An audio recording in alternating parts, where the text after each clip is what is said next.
Alright, so I just got this meat beater online, and I'm gonna go on ahead and give it a try. But first, we need meat. Let's slap that meat in the pan and start beating. Something I really like is how well gripped this handle is. It makes it so that even if you are weak, you can beat your meat fairly easily. And as you can notice, it makes chopping meat go by really quickly and easily.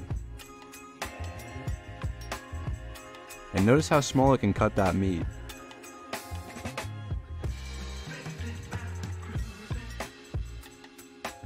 I'm really happy with this purchase.